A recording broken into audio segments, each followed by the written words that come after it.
సుదర్శన్ రెడ్డి గారికి, జోహార్ పెద్ది సుదర్శన్ రెడ్డి గారికి, జోహార్ పెద్ది సుదర్శన్ రెడ్డి గారికి. Amar high Peddi Sudarshan Reddy, Amar high Peddi Sudarshan Reddy, Amar high Peddi Sudarshan Reddy. గౌరవనీయులు మన పార్టీ వర్కింగ్ ప్రెసిడెంట్ గారు కేటీ రామారావు గారికి, గౌరవనీయులు సోదరిమణి పెద్ది స్వప్న గారికి, చాలామంది నాయకులున్నారు కనుక క్షమించాలి. వేదిక మీద ఉన్న గౌరవ ప్రజాప్రతినిధులకు, పెద్ది సుదర్శన్ రెడ్డి గారి కోసం వచ్చేసినటువంటి వారి కుటుంబ సభ్యులు, అభిమానులు, బీఆర్ఎస్ కార్యకర్తలు, ఉద్యమ సహచరులు, మీడియా మిత్రులు అందరికీ పేరు పేరున నమస్కారం. ఇలాంటి రోజు వస్తుందని నిజంగా నేను కలలో కూడా ఊహించలేదు. సుదర్శన్ రెడ్డి గారితో 2.5 దశాబ్దాల అనుబంధం నాది. 1 కాదు 2 కాదు, ఎన్నెన్నో సంఘటనలు, నెలల తరబడి, రోజుల తరబడి సుదర్శన్ రెడ్డి గారు నేను అనేక ఉద్యమాల్లో, అనేక పోరాటాల్లో, అనేక ఉప ఎన్నికల్లో మేమిద్దరం కూడా కేసీఆర్ గారి ఆలోచనలతో, ఆయన సూచనలతో కలిసి పనిచేసినటువంటి అనుబంధం. నిజంగా ఈరోజు ఆయన లేరంటే ఇంకా నమ్మలేనటువంటి పరిస్థితి. సుదర్శన్ రెడ్డి గారు నిస్వార్థమైనటువంటి తెలంగాణ ఏర్పడాలని, ఈ రాష్ట్రం కోసం పదవులు, తన ప్రాణం, తన ఆస్తులు ఏది కూడా లెక్క చేయకుండా పోరాడినటువంటి అసలు సిసలైన ఉద్యమకారుడు పెద్ది సుదర్శన్ రెడ్డి. ఎన్నో సందర్భాలు చూశాను. అది మానుకోట సంఘటన అయినా, పరకాల ఉప ఎన్నికైనా, స్టేషన్ గణపూర్ ఉప ఎన్నికైనా, రాయన్పల్లి, అసలు ఈ వరంగల్ జిల్లాలో ఏ సంఘటన జరిగినా ప్రతి పోరాటంలో, ప్రతి ఉద్యమములో పెద్ది భాగస్వామ్యం ఉన్నది, ఆయన పోరాట స్ఫూర్తి ఉన్నది. రాయన్పల్లిలో నా గుర్తు, ఆనాటి సమైక్య రాష్ట్ర ముఖ్యమంత్రి కిరణ్ కుమార్ రెడ్డి పైన కాకతీయ యూనివర్సిటీ విద్యార్థులు తిరగబడిన సంఘటన వెనుక కూడా పెద్ద ఆలోచన ఉన్నది.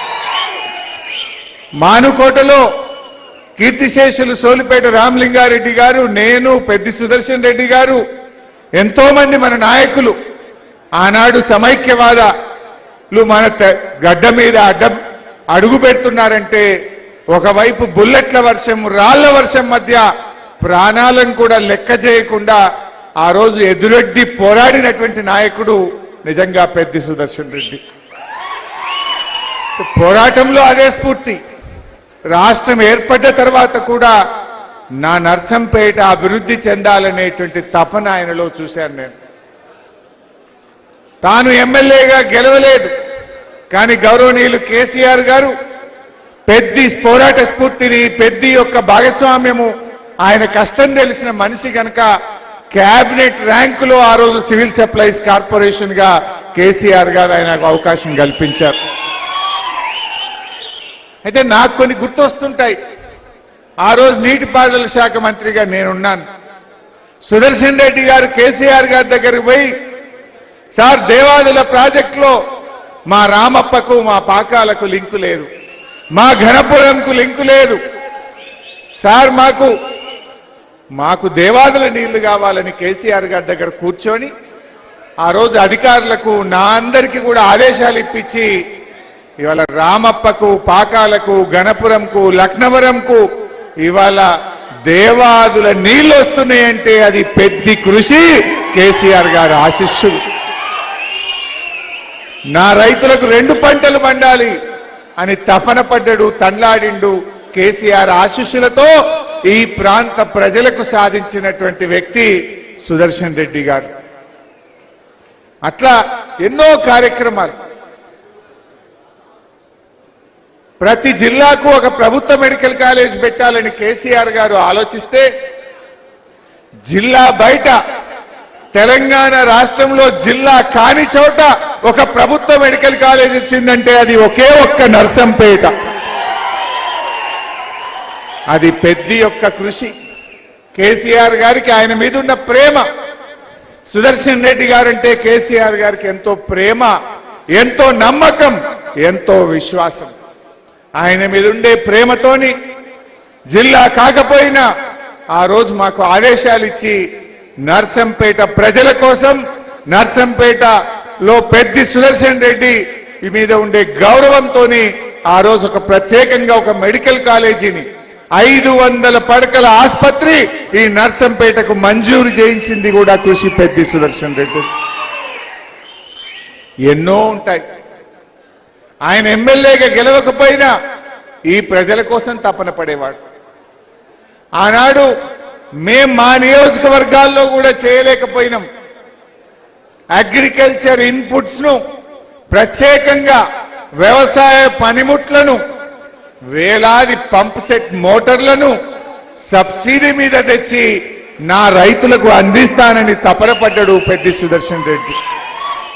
ఎక్కడ కాలే ఈ రాష్ట్రంలో 2 నియోజకవర్గాల్లో జరిగింది. వ్యవసాయ మంత్రి నిరంజన్ రెడ్డి గారి నియోజకవర్గం అయితే మరొక నియోజకవర్గం నర్సంపేట ప్రజలు, నర్సంపేట రైతులు. ఇట్లా అడుగడుగున తపన పడ్డాడు. ఎంతో తన్లాడిండు పాపం. పెద్దితో నా చివరి ప్రోగ్రాం ఆ శివాలయాన్ని రాత్రికి రాత్రి కూల్చివేస్తే అన్నా ప్రముఖ దేవాలయం, కాకతీయ రెడ్డి రాజులు కట్టిన దేవాలయం కూల్చేసిండ్రు. ఇక్కడ ఇంటిగ్రేటెడ్ స్కూల్ పేరు మీద కుట్ర జరుగుతా ఉంది. నువ్వు రావాలి అంటే ఆ రోజు ఖమ్మం నుంచి పెద్దితో పాటు నేను పాల్గొన్న అంటే ఒక పోరాట కార్యక్రమంలో అదే చివరి కార్యక్రమం. నిజంగా అది చివరి కార్యక్రమం అయిద్దని నేను ఎప్పుడూ అనుకోలే, కలలో కూడా కనలేదు. సుదర్శన్ రెడ్డి గారు ఈ ప్రభుత్వం మీద కూడా పోరాడింది. పోరాటంలో ఎంతో ఘర్షణ పడ్డాడు. పాపం ఆయన జీవితమే ఘర్షణ. చిన్ననాటి నుంచి కూడా విద్యార్థి దశ నుంచి ఘర్షణ పడ్డాడు, పోరాడిండు. ఆయన చిన్న రైతు కుటుంబం నుంచి పుట్టి పోరాటాల నుంచి ఎదిగిండు పెద్ది సుదర్శన్ రెడ్డి. జిల్లా అధ్యక్షుడిగా, సివిల్ సప్లైస్ కార్పొరేషన్ చైర్మన్ గా, శాసనసభ్యుడిగా, బీఆర్ఎస్ కుటుంబ సభ్యుడిగా ఆయన పోరాటాలని ఎంత చెప్పినా తక్కువే, ఎంత మాట్లాడుకున్నా తక్కువే. మేమైతే స్వర్గీయులు బియ్యాల జనార్దన్ రావు గారి ఇంట్లో సుదర్శన్ రెడ్డి కిరాయికి ఉండేవాడు. ఆ ఇంట్లో నేను, సుదర్శన్ రెడ్డి గారు నెల రోజులు, 40 రోజులు అదే ఇంట్లో ఉన్నాం. ఒక రూమ్ లో ఉన్నాం, ఒక ఇంట్లో ఉన్నాం. పరకాల ఎన్నికప్పుడు కానీ, స్టేషన్ గన్పూర్ ఎన్నికల్లో పొద్దుగాలేసి తిరిగేవాడు. ఆరోగ్యం గురించో అన్నం గురించో ఆలోచించి